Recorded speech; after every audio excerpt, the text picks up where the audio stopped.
Hi everybody, Tim here from Workshop 12, and in this video we're going to take a look at the Mark II Genesis kit. So this is a new kit for the BK2 Genesis that allows you to put a couple of different tablets into your dashboard, and we're able to display some of the climate control display that typically would be in the top screen. So let's take a look at the kit.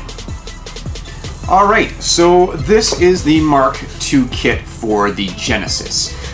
So this kit is 3D printed. So the faceplate that we see here is nylon 3D printed. We have this dyed black, so we always recommend for you to sand and paint this. So the dye is something to give it a black color, but it's not going to withstand the UV rays and stuff that you're going to see inside of your vehicle. So we always recommend sanding this and painting this for a finished product. Now it has 4 different magnets on the back, and what that allows you to do is be able to take the actual frame here that holds the tablet, and we're able to put that into the car. So this will hold either an 8-inch or 8.4-inch Samsung tablets that we have specified on the website that will fit the kit.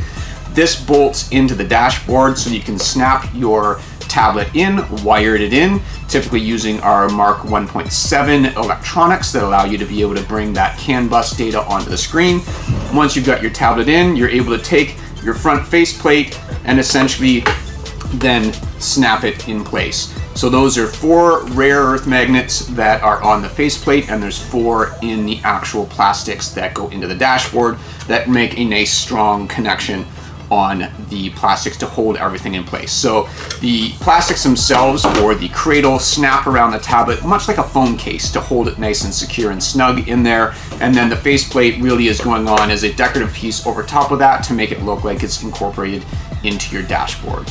So the kit itself is a nice little unit that's pretty easy to install. The hardest part for installation is getting that top trim piece out of your Genesis that goes around the top screen, but we have our installation video that shows how to remove that and how to install everything in there. So that is the Mark II kit for the Genesis. We hope you enjoy it, and we look forward to hearing your feedback.